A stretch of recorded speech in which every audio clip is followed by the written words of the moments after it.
मन टिके साड़ी जा मन टिके रही जा मन टिके साड़ी जा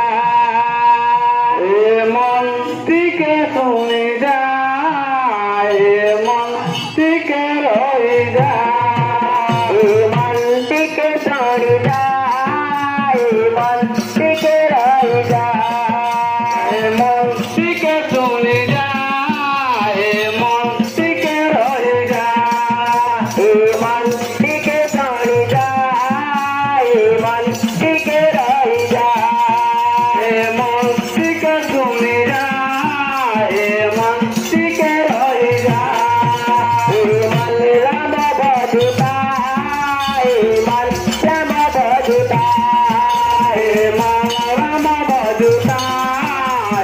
मन श्याम भजता मन राम भजता मन श्याम भजता मन राम भजता मन श्याम भजता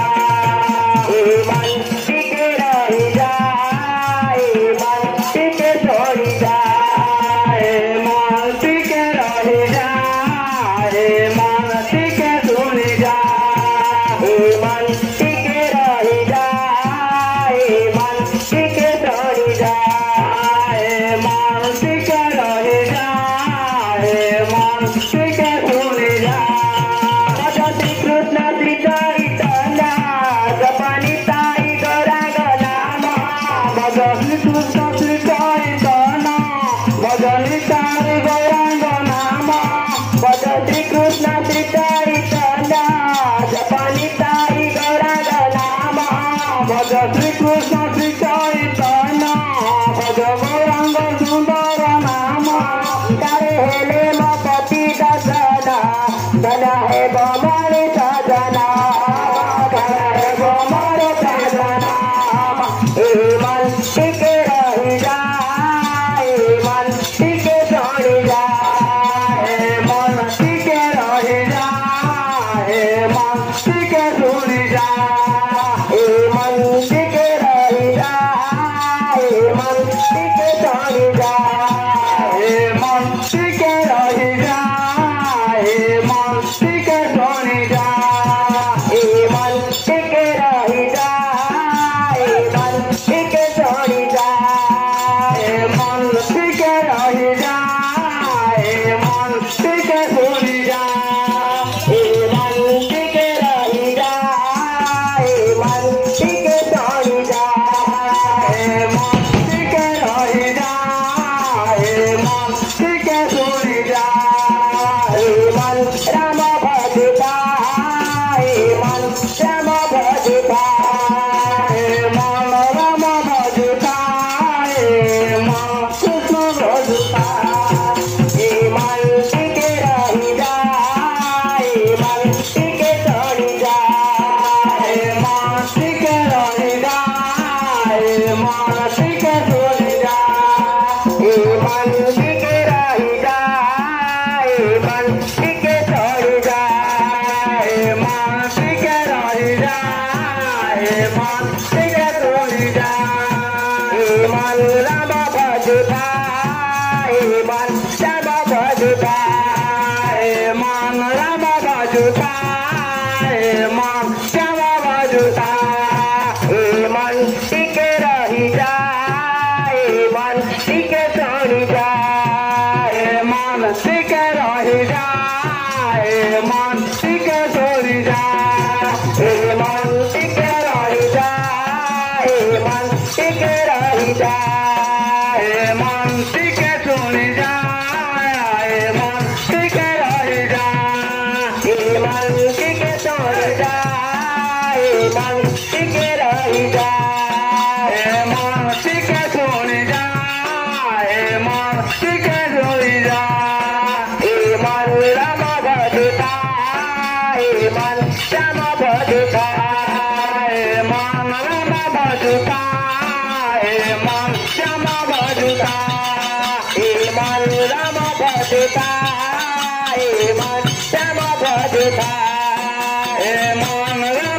बाजुता